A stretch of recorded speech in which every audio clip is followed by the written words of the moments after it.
I remember there was a time where I was a kid, and I used to watch America's Most Wanted and FBI files, and be like, damn, he killed somebody. Then the next thing you know, I'm in jail. Damn, I killed somebody. My mother didn't raise me to be a quote unquote street nigga. Wait, you got arrested? Yeah. For? Murder. Yeah. More than once. Hold up. Because, again, this is new to me in terms of like this story. I'm pretty sure like the people who watch it have heard. What age are you? Because also, I watch you a lot, and I've seen at times like the passion you talk about stuff. I see tears in your eyes. I see somebody who's very willing to wear their emotions on their sleeves, despite where they're from and what they're willing to do and what they're about, because you're sincere.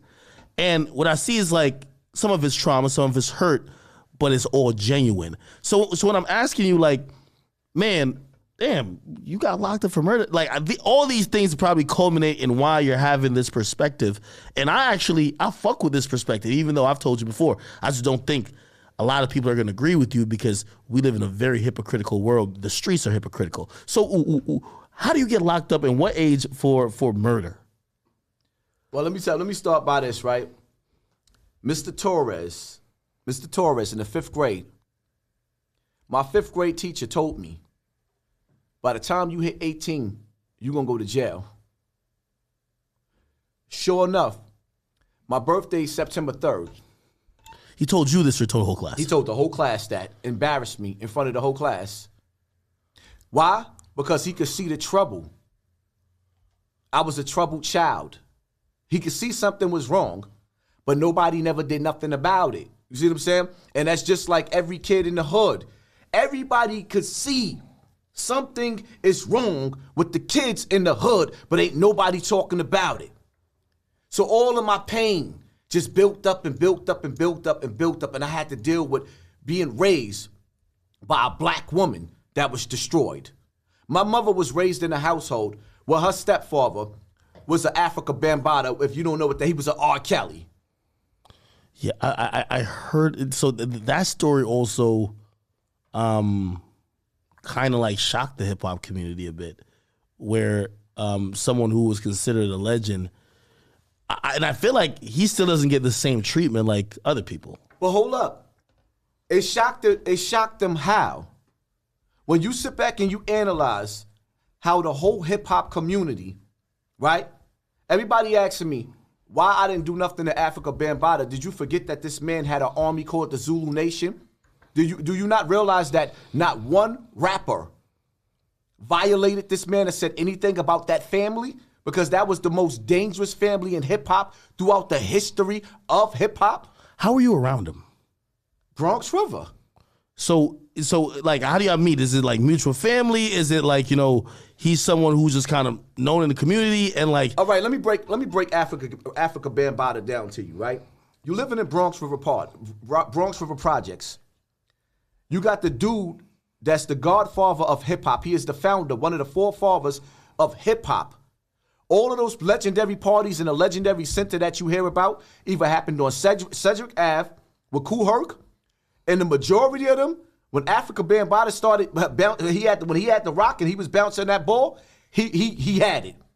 And then he had a family called the Zulu Nation that every gang in New York City merged into. So every gang became that gang. So now you got the number one, the most powerful family in hip hop, right in the Zulu Nation. Mm. So now then you take the elements, right? Now you got a dude that's legendary that he doesn't move out of the projects.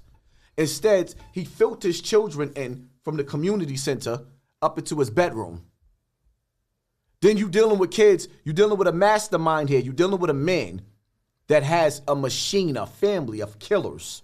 Some of the illest killers came from the Zulu Nation. Did people know about this? The whole world knew about it. And nobody said shit? Everybody knew. It was like, listen, if you listen to Peter Guns, he put something up on the internet, I forgot where it's at, where he actually broke down, like everybody knew what Bam was doing. But who was going to be bold enough to go against that army of killers that he had? Right now, you got shout out to Uncle Murder, but every year Uncle Murder does the yearly wrap-up and never mentions Africa Bambaataa. Some of the toughest dudes in the music industry will not mention his name. Then you got to look at the history of Africa Bambaataa. His teacher, his master teacher, Dr. York, is in jail for 200 years and change for touching over 200 children. They had so many children that he touched. Exactly. So it happened to him. Coke leader passed down to coke leader. And then he affected other people. Right. You know, so now you living in Bronx River. Let's get back to Bronx River because I don't even want to get too much into that creep, but I want to get into the environment that bred us to be this way. Me coming outside in Bronx River, right? I'm dealing in an abusive house. My mother was beating like Thundercats out of my ass. Thundercats. A stepfather that at one point he was there, next point he wasn't there. But now you go outside in the elements of Bronx River where this is the crack era. I was scared to death to go outside. My sister got moved away because she went through the same thing I went through, but somebody snatched her off the street.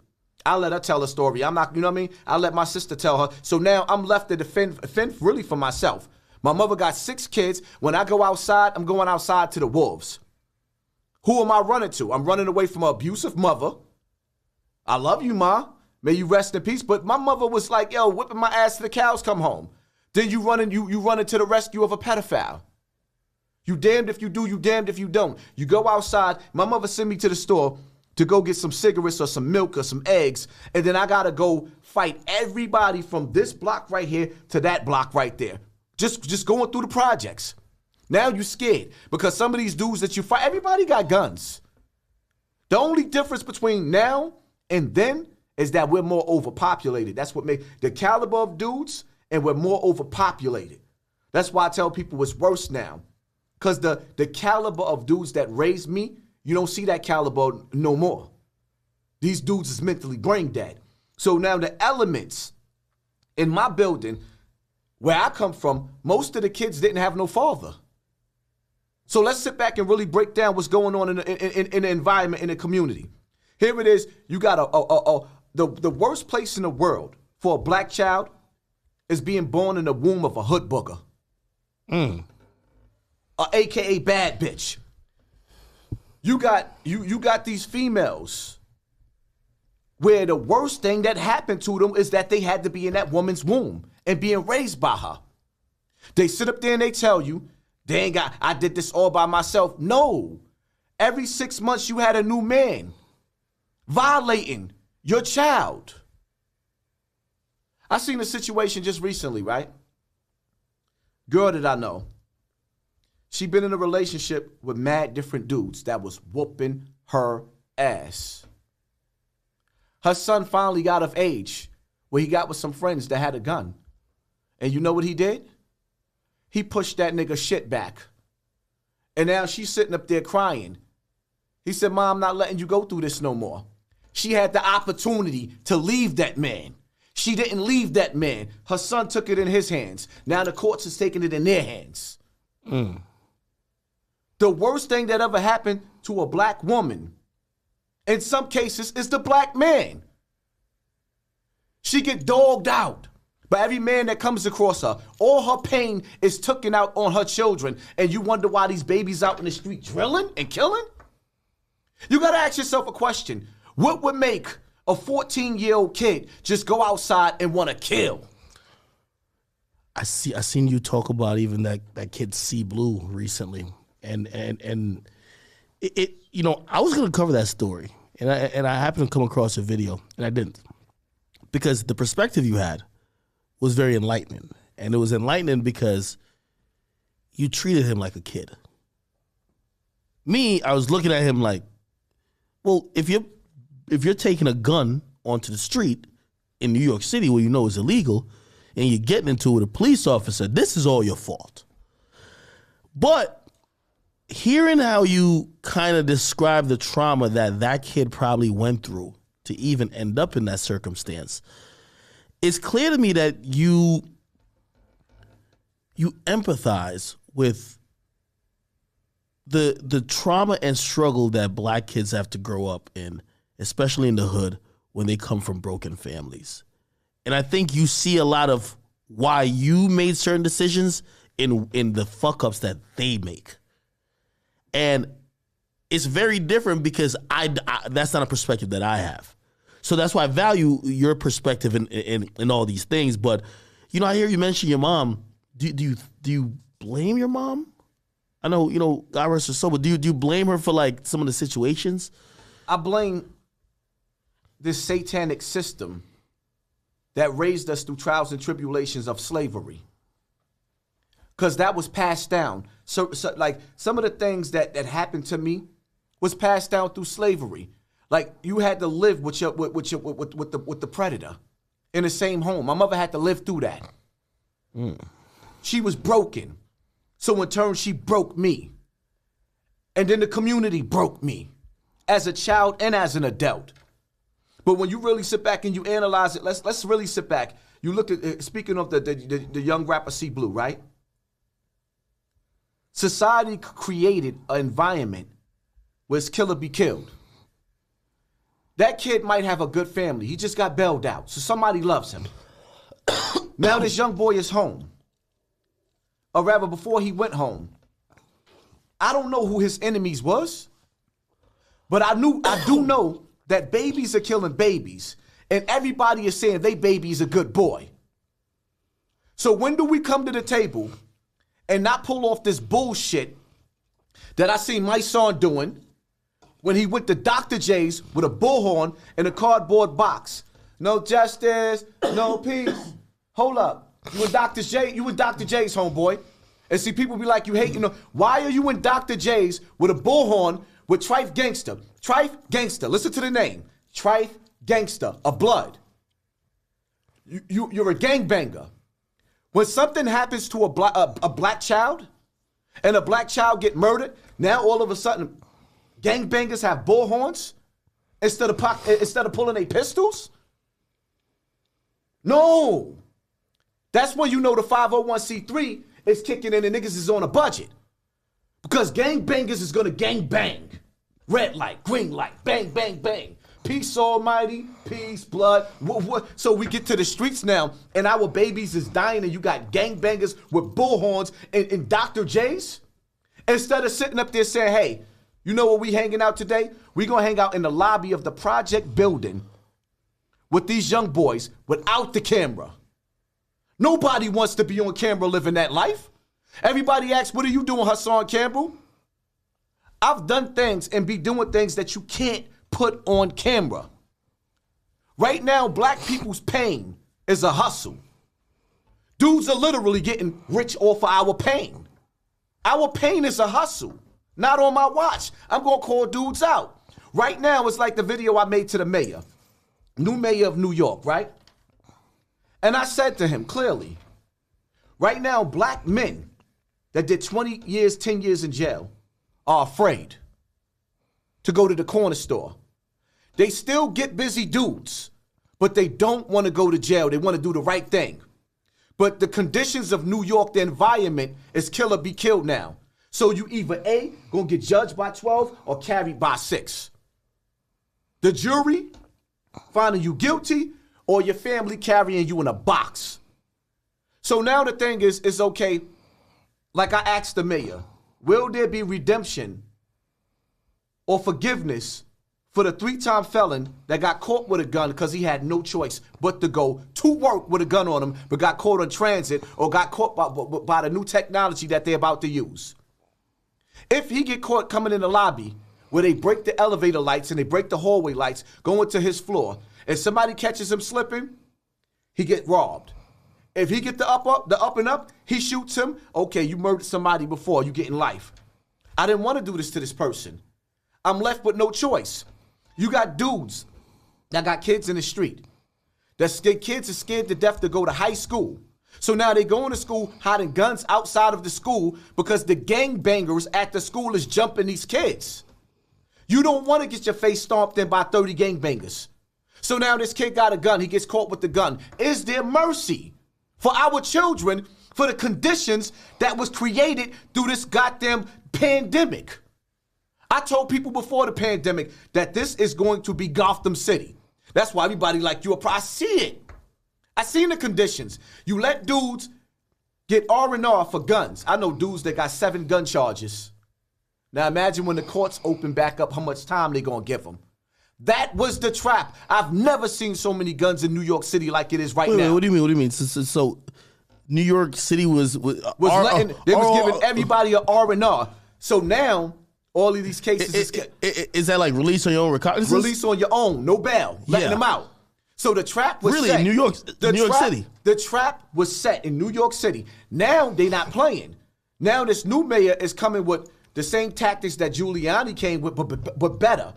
So now you got a community where we don't even have guns being sold out of the store, where every kid got at least about 5 of them in his house. So now the government waged war on crime, but the crime is being committed by our babies, and our babies has been seduced by the music industry, right? Because now it's like I was watching Method Man on Math Hoffa, shout out to Math Hoffa, right? On his platform, where he said, nigga, Method Man was like, yo, I ain't never seen so many of these young boys having so much money. They're independent. They're getting money off of these streaming platforms, money off of YouTube, and they getting their bag up, and the reward is coming from the drill music.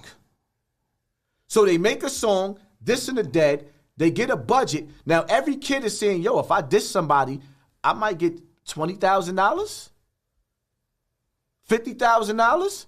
I'm going to start doing shows. There's a reward for evil. So now our kids, they not selling crack. The crack era is over right now. What, you got 5 crackheads on a block? Now it's the new drill era. So incorporated, you got drill mixed with gang.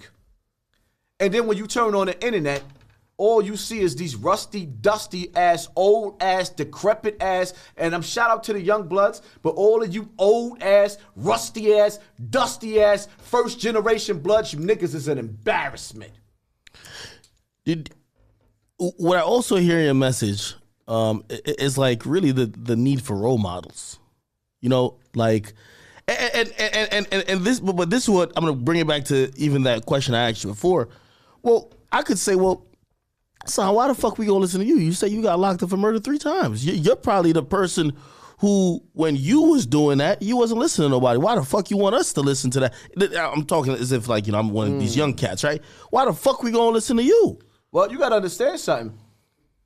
What led me on that path, not only was the environment that I was living in Bronx River, but then you gotta understand the older dudes. I always hung out with dudes that was 10 years older than me. See, I'm not like these dudes that's running around that's hanging out with the younger boys. If you look at the pictures, even still, most of the pictures I'm in, the dudes is like 10 years, everybody's 10 years older than me. So when I was that age, I had grown men putting guns in my hand. Putting guns in my hand. Like, you got to understand something. Everybody know about Hassan Campbell. This is Poppy we talking about. What's the difference? This is the same. The difference is anybody that knows Poppy, I was the one that was raised by B.O. You see what I'm saying? I was the one that was running with Xavier Williams. Like, some of the names that I actually was raised with is legendary names in the game. I came up with some of the most elite, dangerous niggas in New York City. And it wasn't a beef that I wasn't involved with, even with the Sex Money Murder beef with B.O. When B.O. was murdered, that was before Sex Money Murder was blood. I was in jail when B.O. got murdered. When Pistol Pete came to jail, this is what continued, like certain things happen. I don't really want to get into that story. Shout out to Pete. You know, I pray to God that one day he make it home. But me and Pete ended up coming from enemies to being cool with each other, actually getting it on in the yard with other ops. Really? Because it got to the point that that's all we had was us. At one point in time on Rikers Island, it was me, Pete, Xavier Williams, Eric Bennett, Uptown, Lucinda, what up? It was elite niggas with each other. You see what I'm saying? I come from an era that's totally different where dudes was really, really getting money. These young boys is dropping bodies just to get on camera to say, I'm smoking Tuka. May that young boy rest in peace. One of the worst feelings in the world is to actually bury your child, and then you hear a car pull up next to you, and they bumping a song talking about they rocked your child's snot box. A lot of people get mad because I started using that slang. That's another thing too. So, like, you know, I've gotten criticism in the way I covered Chicago. Now, let me give some context. I was disgusted by Chicago. I think people don't realize that. I was hearing about a place that sounded like this is not America. Like, it's no way like people are like killing, like people are dropping like flies. Like, you would know somebody and they would die tomorrow, and then you hear about another guy die the next day, and it just didn't seem real. Now, of course, I wanted to just be like, I wanted to make videos and say this is whack, but at that time it was, yo, everybody's listening to Chief Keef. Like, yo, what you mean? We smoking on whatever. You're lame if you say it's whack. So this is how, like, you're right with the music. Popular culture becomes, no, we're all smoking on that nigga. So you're lame if you say it's whack. So I said, how could I fucking get my point across? I chose to use satire. And in satire, I started giving niggas nicknames and shit like that, hoping to get across the point like, yo, this isn't some normal shit. But I was vilified for it. I think in some of the what they're angry at you about too, it's like when you like, was it rocking the snot box or whatever? They don't like that you say that. It seems disrespectful. No. That's bullshit. It's not that they don't like that I say it. What it is that they don't like the fact that I'm winning. Every time they count me out, you got to understand something, right? You got dudes, rappers, all types of people that's failing at what they want to be at in life, they goal. This shit wasn't something that I wanted. Like when people talk about, oh, you used your story with Africa Bambaataa to make it. Now let me break something down. Anybody that really listens to my story, when Star put my video up, talking about Africa Bambaataa, after some of my Zulu brothers came to me, I begged Star to they begged them rather, to take that video down. I was humiliated and embarrassed and wanted this shit to go away. Why did you choose to tell your truth? Like, what did you think it was gonna help, or were you having just turmoil inside? Just not. Did you feel like you weren't probably standing up if you didn't speak out? Well, you gotta understand something. First and foremost, people gotta understand when they say I was still around Africa Bambaataa raised me. He was like my father. Like my father. Like, you gotta understand when on some real shit, and I probably shouldn't be saying this, but I'm gonna say it anyway. I don't give a damn. With the murder case that happened in 94, that happened after, like I told you, September 4th, I got locked up. September 3rd is my birthday. September 5th, I was on the run for shooting Max from Trio. September 6th. Wait, hold on. You can say this, right? Yeah. Okay. I was on the run for shooting Max. Okay. Right? That's the first charge I got locked up for with Max. Or rather, not the first one, but that's on the first, like, that made me go on a run. The very next day, I was on the run for murder. Africa Bambaataa is the one that did the bid with me. So he was locked up for murder too? No, he wasn't locked up, but he should have been locked up. He was my getaway driver. Yep, I'm telling. He's a pervert. It is what it is. Him and I met his manager, the dude that lived and slept in the room next door to him, was actually my getaway drivers. They never got picked up because I never told on them. So, wow. Right. So now you got to understand. Did you beat you clearly beat the case? Yeah. No, actually, my co-defendant beat it. When I copped out, which I showed niggas the paperwork because they could be lying, he never was locked up. I copped out to assault in the first because when they separated my trial, my co-defendant beat trial. They had less evidence on me. So now all they wanted was a conviction. He beat the murder. He beat the murder. I copped out to 1.5, 4.5. I already had 3 years on Rikers Island. So I went up to Washington and came right back down and came home, and I came home into a war zone. So now I'm coming home. So by the way, and just for clarity, it's double jeopardy. So they can't like, oh, we're bringing it back. I copped out already. So you can say whatever. Yeah, I can say whatever. Okay. I copped out already. Damn. I copped out already. So, I did my time for that. And you know what I mean? He could be charged though. No, he beat the case. No, I'm talking about Africa Bambaataa. If you say Africa Bambaataa, he could be charged. If you say he was a getaway driver. Yeah, he was the getaway driver. Him and Ahmed. Yeah. Jesus Christ. Let me explain something to you, right? Like, people got to understand something. When I told people if I wanted to put him in jail, I could. When I first came out, I didn't want to put him in jail. I just wanted the world to know that he was playing daddy daycare with children. You see what I'm saying? When dudes say I used this to get on, no. I begged people to take my video down because I didn't want this life. I didn't want to be on the internet no more. I was already famous on the internet for breeding my dogs. So after a while, when Muhammad Stanley Bell, the leader of the Zulu Warriors, the Army security company, he was like, yo, we just started this company. You gonna mess it up. I was working. If you look at my pictures, you'll see me doing security with certain celebrities. I was working with Muhammad.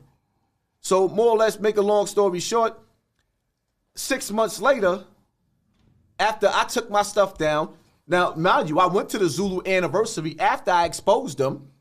I was at the Zulu anniversary with certain Zulus looking at me sideways like, oh shit, this nigga's bold. Why are they protecting him that much? Well, because you got to understand something, right? First and foremost, some of your greatest, like, there's rumors of him, I have to say allegedly, with him playing house with Q-Tip, Mos Def. Like, if you listen to say allegedly. I'm saying allegedly because I cannot prove. But the reality of it is, some of the most legendary rappers then got topped off by Africa Bambaataa. You got to understand something, right? When you watch that, The Door, when Nori talks about on his platform, there's 3 doors. In order to get to a certain level, you had to go through a certain door. What Nori kept saying, that door is true. And the fact that I keep bringing Explain that.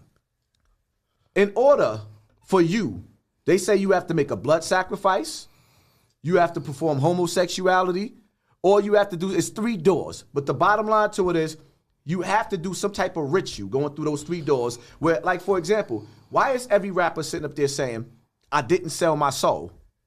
So the question is, if you didn't sell your soul, who did? But then even more of a question is, if people are selling their soul, who are they selling their soul to in the music industry? Because everybody either said they sold their soul or I didn't sell my soul. So if you didn't sell your soul, you know somebody that did.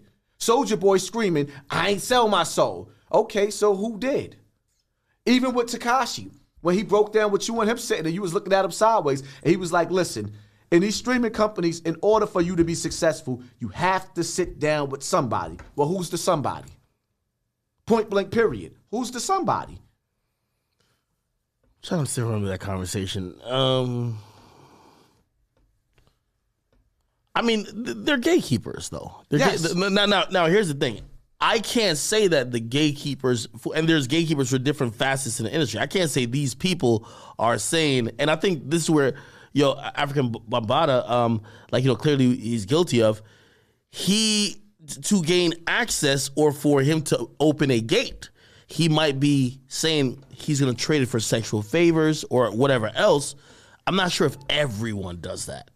But does that abuse of power, knowing that you're a gatekeeper and someone wants to get on the opposite side or want to gain entrance or access to certain parts of the industry, do they take advantage of that? Shit, I've heard a lot of that. Have I witnessed it? No. But I've heard, and there's honestly, I even said one time, there's a few people that internal conversations, like people who's behind the scenes and who's in the industry, they all name like a few people, but you never hear them say publicly. And the audience, if they heard those names, would be like, what are you talking about? And I was like, yo, damn. I felt that shit, maybe once I saw behind the veil of the industry, I'm like, wait, how come this is like universally known about these people, but the public don't know this shit at all? And maybe that's what you're talking about in terms of, well, maybe selling your soul is compromising yourself that you can't come out and reveal. Like, you came out and revealed something that, shit, some people could argue could have gotten you killed. Well, you got to keep in mind, I'm still fighting the war with these same people. Like, when people talk about why you didn't do nothing to Africa Bambaataa, like, first of all, you got to understand something. This is a dude that was laying low in Brazil. Brazil, the same place where they banned him from coming over there because he got locked up for touching a child over there. And I ain't got to say allegedly. Wait, Africa Bambaataa. Really? He was arrested for touching a child in Brazil. You see what I'm saying? But you got to listen. So he's a serial fucking... Yeah, he's a serial. Like, you got to understand something. That dude got at least about a minimum of 5,000 children up under his belt. Wow. Do you feel like the effects of that probably stunted also, like, your growth as a man in terms of having normal relationships with, the opposite sex, and also having kids and having regular relationships with them? Seeing that's trauma. trauma, you don't even, let me explain something to you, right? People, like, a lot of people be on some old, like, yo, why this nigga be bugging? He be breaking down on the internet. My mother had to share in the burden of me exposing Africa Bambaataa because then she had to be put on trial, which puts a strain on me and her relationship. And for the last 3 years of my mother's life, my mother was dying. She was in a coma for a whole year straight. And for me and my mother to lose our relationship, our bond that we had, because of this, it opened up wounds and childhood pain like I've never felt. Then you got to understand something too, right? Wait, about your mother, because, like, shit, everybody's family sometimes, for whatever reason, the black community, sometimes when it comes to especially family shit, we all come from, like, a lot of times broken homes. Like, there's always that one weird motherfucker in the family or that one weird motherfucker who's adjacent to the family who might be doing some weird shit. But you realize the rest of the family, they will die before they admit it. Because you know what? It's guilt. It's guilt. Like, you have to admit you failed.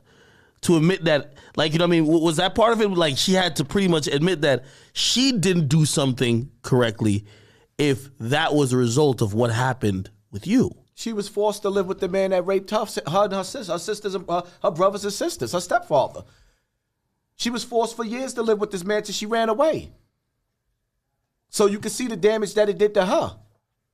And this is what's being passed down. Like, you see certain celebrities in these comedies break down how they laugh about how the family predator be in the living room during Thanksgiving and, go get the kids away from uncle such and such or cousin such and such. That's exactly what I'm It's a joke.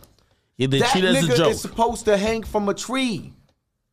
It's not supposed to be funny. Let's keep it all the way funky. How do you deal with pedophilia when most of these dudes is 15 and 20 years older than their first baby mother? A lot of dudes ain't willing to have that conversation because their first baby mother was in junior high school when they should have been somewhere, like, these dudes was 30 years old sleeping with girls in junior high school. So it's hard to deal with this topic. Like, when you really, really bring up this topic, what's the first thing you hear people talk about? How old was Jay-Z when he allegedly was with Foxy Brown? So it's like, okay, now we got to start digging. And the one thing I will say is, you know what? As men, we was raised and taught to go for the younger girl. Nobody want the girl that everybody done smashed already with the kids because she done had a kid fresh out of high school. She 19 with 3 kids. So the older dudes taught the younger dudes it was okay to sleep with the younger girls.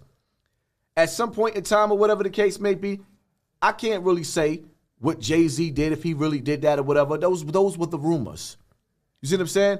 But nobody want those kind of rumors. You might have been a dude that did that one time because you was raised to think that it was okay to be a few years older than a female when you slept with a younger female, but not doing that no more. You have a right to speak out against pedophilia. We all make mistakes. If you're not living that lifestyle, you should have a right to be able to sit up there and say, I could talk about drug selling because I don't live that way no more, and I realized that I was destroying my community. But the problem is that, okay, if you lived or you did anything wrong, you can't come back and get redemption. I personally feel like any man that went to jail and bragged about doing 20 years in jail, you owe the community. You don't get to body somebody from the community and don't give back for the pain that you caused the community. The problem is these niggas come home from jail and start bragging and want bragging rights. No, you owe. You are in debt. Fix your credit with the community. Fix your credit with the community. You owe this community. And that's where I'm at with it. We all owe the community. But what we have to stop doing is sitting up there pretending that a mayor or protesting is going to fix broken black homes. If you wake up every day and listen to music with another rapper talk about killing another black man every day, you're dysfunctional. If you wake up every single day, I get high, shout out to Styles P. You get high every day, you're dysfunctional. You are running from yourself. If you got to get high and drunk every day, there's something within you you're trying to escape. True. So when people be like, oh, he's dysfunctional, you're right. I'm what the hood made me. You're a product of the environment and the people around you and the trauma that you experience. Everybody takes a shit on the hood. and then want to come back like Nino Brown and give turkeys out. No. Absolutely not. You cannot lead the children in the community to the hellfire and think you're going to make it better because you give out turkeys. You a sucker. So, how much time did you actually spend incarcerated?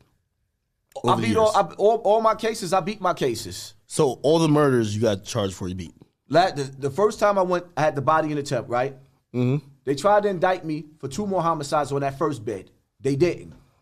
The second bid, I had 3 attempt murders. That was the night I got shot that I was with iGuard. You got shot before? May he rest in peace. That same night when I went to the hospital, they locked me up for shooting 3 people. Matter of fact, the crazy part about it is Z-Banger was there that night in iGuard. Z-Banger told the story. Where'd you get shot at? Right in my own, right here. Man, you was active in the streets. Like, you got to understand, son, people don't even believe the story. The first bullet that hit me lifted me off my feet. I had metal beads on. The shit ricocheted off my chest. I fell on my back. The reason why I got shot in my back is because I was turning like this to push myself off the floor. The dude that shot me was laying on the floor. He was already hit. Somebody hit him, but he was already hit. So he hit me as I was getting up. I took myself to the hospital. You know what I mean? And then the last body was in 2004. That was in my building. You see something right here? It was in my building. My enemies killed the dude inside the building and left a witness there to say I did it. So I went to jail for the homicide. I knew the police was helping them set me up because she was an informant anyway. Like, she was like a big time international rat. You know, so they killed the dude in the apartment. So the police was working with this fucking informant to lie on you. So that's why. So that's why. First of all, you got to understand something. For a dude that keep beating cases like this, I was a menace. They want to get you. I was a menace in the streets. So now when you sit back and you analyze it, I gets locked up. There's tapes that showed that I was never even in Bronx River when the body dropped. I was in Co-op City. I had a co-op in Co-op City. I was on camera when the body dropped, picking up a package. That's how I beat that case. That's how I made it home. So now, right after that, this is where it's like, okay, I promised myself I was going to destroy my name. Start falling back. Little did I know was, like, around that time, all of my, like my right-hand mans was getting life in jail. So I fell back into the house to save myself from the streets because it's like everybody's going. I'm the last of the Mohegans. One of my brothers just finally came home. Shout out to my brother T-Mac, B.O.'s brother, his little brother. These are the niggas that raised me. You see what I'm saying? Like, so all of my dudes was locked up. I'm not the type of dude that just run around with anybody. Like, now I hang out with a dude like you, for example. I'll hang out with squares now. I'm a square. But let me show you something. I'm a square. My brother T-Mac, when he came home from jail, right? The first group of people that he had around him was the dudes that did the bid with him. And if you look at some of those dudes, these were squares, good dudes. The dudes that you think gonna do the bid with you, they not there. What do you mean? All these so-called quote-unquote real niggas. Where they at? Yeah, exactly. Where was they at? It's not the real niggas that hold you down. It's the squares. The squares is the ones you least expected is the ones that sit up there sending you commissary, coming to see you on a visiting floor. If you in the hospital sick, they bringing you soup up there. The real niggas never do real shit. That's why I will never call myself a real nigga again. Real niggas never do real shit. I swear to God, I done seen dudes. You ask a dude for $20 for some Pampers. Tell you I ain't got it. Invite you to the club that same night and buy 100 bottles at the bar. I needed money for my baby diapers.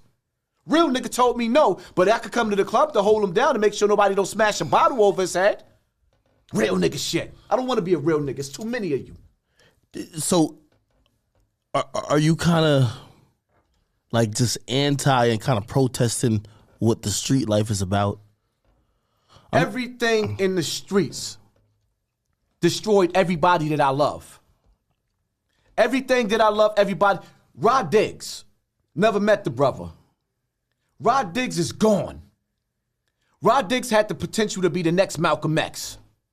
Pistol Pete, I know Pete. Niggas can't erase my history with Pete. People got to understand, Sex, Money, Murder, Pistol Pete right-hand mans, the twins, David Mullins. That's my baby mother's brother. David and Damon, when you look at the bid that got Pete life in jail, the Thanksgiving Day massacre where 5 people got shot, that's my baby mother's brothers. The streets, I came into I was like, I inherited a beef that I didn't even understand how strong that beef was. I didn't know what I was dealing with beefing with Pete. I had to jump into the fire and find out the hard way. The good thing about it is I was shaped and molded by some strong dudes, and at the same time, I was corrupted. Every mother, or rather, there's good mothers in the community. My mother did not raise me. She hated what I became. But she had to understand the streets was raising me too. The streets was raising me too.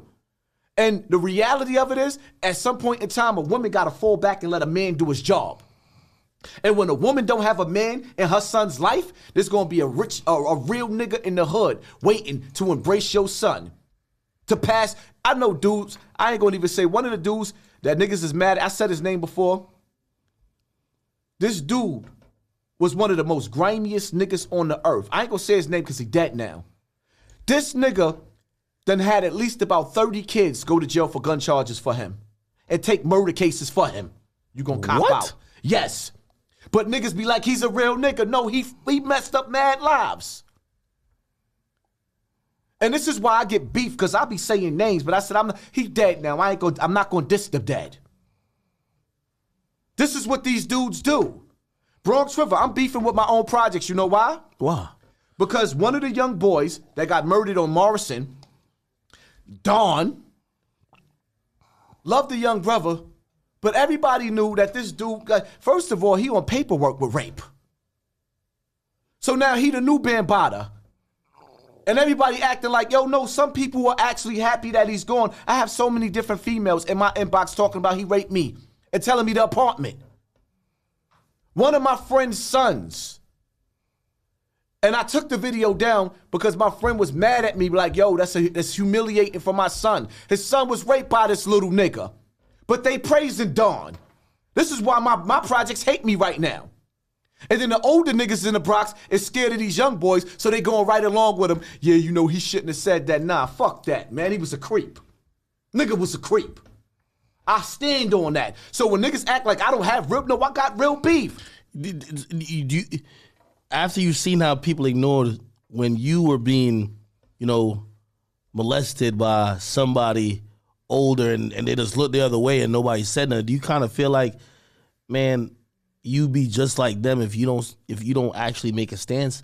Because again, I keep bringing up, I think you're kind of showing that people from a certain community, if you've made it out and you have the luxury of making it out, you got to be a role model and you got to show people the way how to go. You got to show people what to do and what not to do. You got to stand for something. With me, it's like I was raised, even in the Zulu Nation. One thing, let me tell you something about Africa Bambaataa. If Africa Bambaataa wasn't a pedophile, he'd be one of the greatest men that walked this earth. Anybody that meet that man that wasn't touched by that man gonna give you one of the best stories that you ever had. He was a good man that was raped by 2 twin brothers, allegedly. So he was damaged. But at one point, do we stop aiding and abetting dudes that's doing this type of stuff because they're rich? Celebrities have this thing where they can get away with anything. So they're willing to do anything. And with Africa Bambaataa, he was allowed. But then again, there's dudes in the hood that gets away with anything. You got dudes in the hood that got 13 baby mamas and all of them 14 years old and the nigga 40. And because he sell drugs and he got the block on lock, nobody's saying nothing. So everybody got this mind your business type. I'm not minding my business with nothing in the black community no more. So when dudes ask why grown men is talking about other grown men, like Fat Joe, for example. Let me talk to you real quick, son. I don't know if Fat Joe was talking to me on the Maino podcast. I listened to it. I would think he was talking. But a lot of people feel like Fat Joe was talking to me. First and foremost, Joe. What do you have with Fat Joe first? I have nothing with Fat Joe. I like Fat Joe, but at the same time, like I said, the first time I met Fat Joe, if he don't remember, right? The first time I met Fat Joe was in Bronx River Projects. He was coming into Projects. I was coming down the hill with my crew. He had his crew with him. We got into a staring match, and Africa Bambaataa came running out the center to meet him just in time because everybody was about to start pulling. Joe might not remember that because I was like 14, 15 years old. After that, see, Joe don't remember me because I was going around Joe's brother, Money Man, with B.O. all the time, right? But I'm the little nigga that nobody don't remember. All Fat Joe, like what he say, he gonna make niggas drink toilet water. Joe, if you ask your old manager, Mickey Benson, he'll tell you, you'll never make me drink toilet water. This is Poppy here. I come from the home of Jason and Xavier Williams. You know both of them. This is Poppy here. Like, you'll never make me drink toilet water. That'll never happen. If any nigga that come from your hood or anywhere else, Why does he feel that way about you? Like, listen, did you say something about him? I don't know if he was talking to me, but I do know everybody keeps saying he's talking to you. So I'm talking back. I like Fat Joe, but let's keep it all the way funky. First of all, Joe, let me say something to you on this bigger platform, right? You sat up there and you told the world that David Mullins, the twin, was a rat. He never got locked up. Where's the paperwork at? You didn't have no paperwork. But then you get mad because that clown-ass nigga 10 Toes Down, a.k.a. Marky, got along with Cuban Links and put fake paperwork out on you. I could have put that paperwork out the way the other clown niggas did. I did not touch that. I'm not putting fake paperwork out on anybody. As far as I know, Fat Joe is an official dude. He gets busy. I will never take that away from him. But Joe, I get busy too. And you will never make me drink toilet water, ever. And anybody that actually ever approaches me better approach me with caution, because what's going to happen is, if they do get me, they're going to be in jail with about 30 other niggas that you got in jail that's bidding for you right now, Joe. Niggas got life bids fucking with Joe and all the rest of these rappers. Let's stop playing. Or the opposite, you're going to have to apologize to their family because there is no fair ones. We're not shooting no fair ones. This is 2022. I'm not playing. Nobody's playing. Do you feel like that's like bringing in a different energy, though? What I'm feeling is, like, the day that I was born, I was sentenced to death. I feel like I was a little boy crying in my room under the covers, hiding in the closets from my mother, getting them ass whoopings, looking for my father, wondering where my father's at. The day that I was born, I always wanted to die. So when niggas be sitting up there talking about you gonna die, see, the thing is, I'm not gonna kill myself. Let's make that clear. I'm not killing myself. So when you come to get me, I'm gonna give you. You ever seen the movie The Crow? When the movie The Crow, at the end of the movie, the bad guy, he grabbed the bad guy, and all he did was just give him his pain. Any nigga that face me right now, I'm gonna give you all my pain. But you got kids, though. I got kids, though. You gotta live for them. Everybody that we know, everybody had kids. Nobody cares. I refuse to live like a coward because all of these dudes, all of these industry dudes decide to take a shit on the black community, and then they gave birth. They the bastard fathers of hip-hop, or uncles of hip-hop, that's sitting back watching our children commit genocide and acting like they don't see it. Fat Joe got a podcast right now. Lil Wayne got a podcast right now. DJ Khaled got a podcast. All of these major rappers got podcasts right now, and nobody's addressing the fact that our babies are killing babies. They're looking to the side like if they say something, it's going to be a problem. So I'll be your Huckleberry. So if I'm talking about the things that's going on in a community that destroyed the community or that's destroying the community right now, I don't care about Fat Joe going to Puerto Rico and dropping off a plane full of shit because the Illuminati let him, the gatekeepers let him. What I do care about is him going in somewhere in the South or somewhere where he could buy Puerto Rico and then move the community there and start the Puerto Rican Wall Street. Because until you do that, you ain't doing nothing. Don't give me nothing. Teach me how to fish. Do you feel like the majority of these hip-hop artists who become veterans drop the ball in trying to prevent the cycle that they came from and somehow made it out? Listen, let me break something down to you, right? All these rappers had beef. All the old school rappers had beef with another rapper. Some niggas got it popping. So there was some deaths in hip-hop. Like, rest in peace, Scott LaRock. That was the first death of hip-hop. May he rest in peace. Right? But that wasn't rappers beefing with rappers. All of these old school rappers talking about what they do and how they do it, and I give it up. These niggas had fights and pillow fights with other niggas. Nobody died. King Von is dead.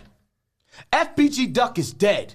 Like, Pop Smoke, like, this new generation, these are rappers and gangbangers beefing with each other where this body's dropping. If you sit back and you look at K-Flock beefing with D-Thang and them, and you do, like how you started off with your documentaries, you got new dudes doing it now, following that blueprint. And when I tell you, they connecting the dots from body to body to body. Like, I could sit up there and show you where, like, for example, right? Certain rappers had beef in clubs with each other. Taxstone. Taxstone is in jail because Banger got murdered, right? Mano girl got shot in the club that night. Yeah. Mano didn't shoot nobody after that. My girl gets shoot. If you shoot my girl in the club. By accident, allegedly. If you shoot my girl. By accident? If you shoot, no, there was no accident. Niggas was disrespectful. That's a working place. Y'all niggas is in a working place doing concerts together. Internet trolling turned into internet beef. And I don't say this to disrespect Mano. Man, his mother, rest in peace. He's going through something right now. But I be pointing shit out, right? Another example, niggas pick and choose they battle. Mano brother got beat up by Rod Diggs in the bathroom, in a club. Mano was in that same club. Rod Diggs never got laid down. And I'm not saying Mano's a get busy dude, but niggas pick and choose they battles. Haas ain't the one. Poppy ain't the one. So my whole thing is, when you go through hip hop, right, with all these hip hop beefs, when Fat Joe said it was safe, 50 Cent made it safe at the award ceremony. When they met outside, ain't nobody die. They met outside, ain't nobody drop. Did they? Yeah, I heard there was some things that happened outside. You know, I heard allegedly 50 confronted him outside or whatever behind that. Mad deep. But bottom line to it is, this new generation that took on this gangster persona, these niggas talk that shit on wax about what they do. These little niggas, K-Flock, aired the nigga out. Allegedly, I have to say allegedly, but at the same time, his prince is on a gun. He's in jail. Footage. The evidence is there. This nigga aired something out on camera. Is your point to say that the older generation of rappers were talking it, but these young dudes, they listened to it and they were like, oh, okay, they're going to live it. And we're seeing, because that is true, we're seeing way more bodies drop now. And let me say this. Let me make this clear, right? Shout out to Mano. May his mother rest in peace. My prayers go out to that brother. He's hurting right now. I need these niggas to understand something. What's the thing with you and Mano? I like Mano. I even like Jim Jones. I love Jim Jones' music. No, you don't like Jim Jones. No, what it is? You don't like Jim Jones. No, hold up. No. I want people to understand something because I'm man enough to say it. I would love to be able to do something with Jim Jones. I would love to be able to do something with You don't Mano. agree with his actions. You don't agree with Jim Jones' actions. Jim Jones destroyed too many lives not to change. What do you mean? Like, what lives did he destroy? There's so many dudes in jail behind Jim Jones that niggas never talk about, for one. For two, Jim Jones birthed. OG Mac brought the Bloods to New York City, yes. But on an international level, Jim Jones spread this shit like wildfire. Casanova 2 times, one of the charges that he got was promoting gang lifestyle through his music. Nobody did that greater than Jim Jones. He did make certified Jim Jones was in a position to where that, like Melly and all of the rest of them dudes, like with the Tekashi situation, I was the first one sitting up there saying, Tekashi a good kid.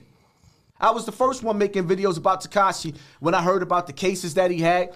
But you know what I mean? My whole thing is like, you got a dude that's being raised by dudes I was raised by dudes that was 10 years older than me. At what point do you not blame the environment and the people or the adults and you say that person's making a decision on their own? Like, for example, I get it. K-Flock, I believe, is 18 or 19 or something like that. But at what point do we say, I know he's young, but some of the fuckery and some of the negativity and some of the violence, he's choosing to perpetuate because of the results, which might be more clout, more fame, more money. I get the product of your environment thing, but even with 6ix9ine, 6ix9ine was over. I think he was like 20 or at least 21 or something like that when he got on.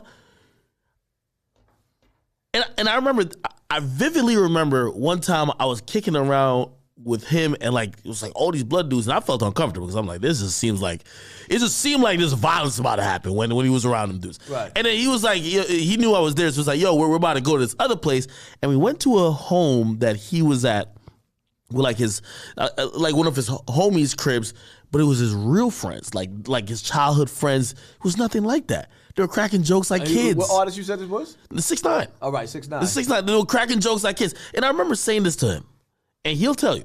I said, yo, bro, you know this? I said, yo, this feels like it's you.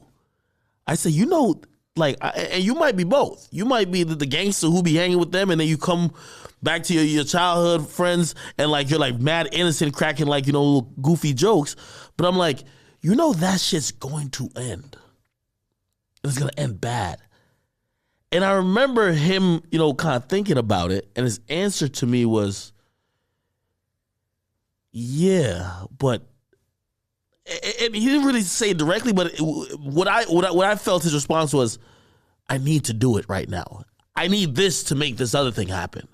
So I guess that's where the question of me asking you is, when do we blame the person versus the situations and the adults that are allegedly taking advantage of them? At 18 years old, your brain is not even fully developed. And then the 18-year-old growing in the hood, most men in the hood don't mature till they 40. Really? Most niggas, if you go through New York City, we ain't talking about the South where they got $900 apartments, $700 apartments. Most of these dudes in New York City, they do live with their parents for a long time. never had their own keys. They piggyback off the back of a woman. They break the woman, destroy the woman, and in return, she destroys the kid. 6ix9ine was electrified by dudes like Mel. Mel's a soldier. By dudes like Shotty. Shotty's a soldier. Now he's coming outside. He's with the elite supervillains, superheroes of the hood. That is an addiction worse than drugs. Is he not making that decision though? If he don't make that decision, he fall victim to the streets. But what if I say he's making that decision to be around them because in music, you need that element of real. You need them. You need the real villains to make it work. It's like if Bobby Shmurda wasn't them guys, GS9 wasn't them guys, that music may have not hit the same. It's the same way with this whole thing with this Bronx drill shit. As crazy as it sounds, K-Flock streams has gone through the roof since he got locked up. You know why? That's the reward it's of real. Satan. It's real. No. Now it's to people, they're looking at it like, oh, it's real. That's Satan's reward, nigga. It's a bloodthirsty type of situation. So I look at that even with 6ix9ine, I'm like, you know, I struggle in between thinking, did he get taken advantage of, or did he use that situation to get the music popping because he understood what you just said? Satan's reward. Right. So here's the thing, right? For me, I'm going to whip my son's ass when he do wrong.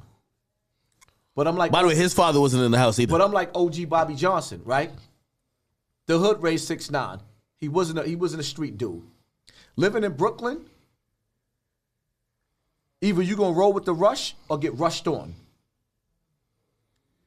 Meaning, he had an opportunity to A, stay with the corny friends, which he kept, or B, come outside with the shooters, who's going to clap his ass and smack him up, or C, be able to live his life dreams and be protected while he did it and be around heroic street figures. Mel is a superhero to some of Non-Trey. Shotty is a superhero to some of Non-Trey. That is an addiction. B.O. Some of the dudes that I looked up to, before I even touched the streets, before B.O. even knew who I was, I was looking at him. My big brother Jerry was running with B.O. Jerry's a working man now, always really was a working man, but took no shit. And in Jerry's days, most of the time, he had a couple of bang outs where he had to bang out, but Jerry was known for knocking niggas out. Undefeated, never lost a fight. So I had dudes that had legendary status. My projects was a legendary project. But amongst the wolves my age was pain. To go outside, you had to have pain. So now I'm looking at what does that mean? What is pain? Niggas was destroying you. You got stomped out, first of all, and to live in my projects to get in the elevator. To be in the elevator, if you end up in the elevator and there's 5 people in that elevator, somebody's in the middle. If you get caught in the middle, you getting beat up till you get out of that elevator. Corners. Even the games that we played, Regal Levia, dudes throwing each other on a black row, black. Like, we played football without a football. Tackle football on concrete. Niggas wasn't playing in the hood. It was the school of hard knocks. To go to the store, some people walk through the hellfire to go to the store on the corner, or you took the shortcut down Morrison to escape the niggas in the projects, or went to Rosedale to go to the store. Either Morrison or Rosedale. Nope, I had to walk through the hellfire every time. And in Brooklyn, it's no different. Tekashi going outside, even if a nigga ain't beat you up, you can feel a nigga breathing down your back like I want to beat you up. Somebody wants to beat you up. He told a story about that. And I think this is when he kind of really committed to it, right? I think at first he was like, well, I could kind of do both or whatever, right? He told a story about it. He said somebody pulled a gun on him when he went to the store. And I forgot how the story went, but I think I remember him calling, him calling the dudes who should be protecting him. And, obviously he's like, what the fuck? Blah, blah, blah happened. And they basically, like, the remedy was, when you outside, you gotta be with us. And I think that was him also kind of accepting the lifestyle that you're in it now. Right. You're in it. You gotta move this way with these people because they're gonna do these things. Because before, he didn't get what it fully meant. So I get what you're saying. That's trauma though. What did you think about 6ix9ine cooperating? The street me don't respect that. The street version of me, right? Because it's different versions of me. The street versions of me is he's all the way a sucker. How old was he when he got locked up on that case? I believe 22. Now, when I got locked up, I was 18. I knew the rules. He knew the rules. He violated. Do you think he's a rat? He's absolutely a rat. And he's absolutely a rat. I'm going to play devil's advocate. Whack 100 is someone who I also, listen, I'm not in the streets, so I listen to you guys who have clearly, you guys put in the work. Whack says, I don't look at him as a rat because he was never really supposed to even be in that position. He wasn't supposed to be in the streets. Listen, I agree. See, now, that's why I said the street version of me. The real nigga version of me, there's no excuses. When you're dealing with the real nigga version of me. When you're dealing with the father. When you're dealing with the now I'm a grandfather. When you spiritually in tune. Like, first and foremost, he was never, right? And I say this to him, and I say this to, and I've been saying this. One of the reasons I made a video early in the game, why I stopped being blood. And one of the main reasons why I stopped being blood was because they let too many niggas in the whip that didn't belong in the whip that wasn't built like that. You let dope fiends in there that was robbing niggas in jail for dope. You let dudes that was not elite. I'm a dude that run with, if you see me with anybody, is either wife and kids, driver, or like at some point in time with me being in the streets, it's the shooters. Now, you might catch me with some squares because I don't live like that. You might catch, I'm not with everybody, I don't come outside. I don't have no security with me. Why not? Because at some point in time, I'll deal with security, but certain things I don't need security for. That's for one. For two, it's like, you're hated. Listen, play this. For me, right? Right. and by the way, your address is late this and third. Like, if you're gonna be around those neighborhoods, I live far out in the ways. Like, shit, nigga, if you have to you got to get the whole fucking map to come get me. you seem like, because as you name drop a lot of places you at. I watched the video. You like, yo, you at the projects, and I'm like, what is this nigga doing? If that's how you're gonna move, why not? You got money now. Why not move a little protected? Because why have the assets and then not protect yourself? See, here's the thing, right? For me, I have to adapt to what I've become. I'm still used to going to the store, and I'm in, like, let's say, for example, I'm in the mall, or I'm in certain stores on Fordham, and dudes be like, yo, that's that nigga. Yeah, that's that nigga. What's up? That's my attitude, because really, yeah, like, 'cause sometimes they do it sarcastically, like they want to feel your energy, so then I turn around like, yeah, what's up? Because see, my whole thing is, bottom line to it is, when you approach me with caution. Anybody that knows me knows that I have pain to give. Nobody's going to beat me up. I'm going to K-flock you. That's it. End of the story. It's either we gonna shake hands, hey, how you doing?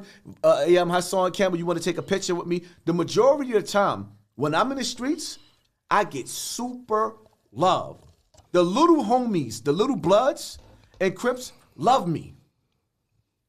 But the older niggas, they hate me. They hate me. Wait, because I seen this recently, because sometimes I can't even tell if you're serious, because I'm like, there's no fucking way this is going on.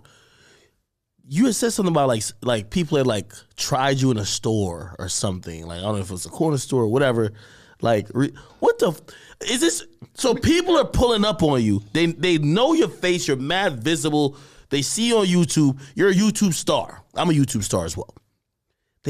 Hassan Campbell, the name rings bells. If somebody could troll you, if someone feels like they could get a stripe off of you, they're going to try to do it, whether they're connected to people you don't like or not. How the fuck do you deal with that?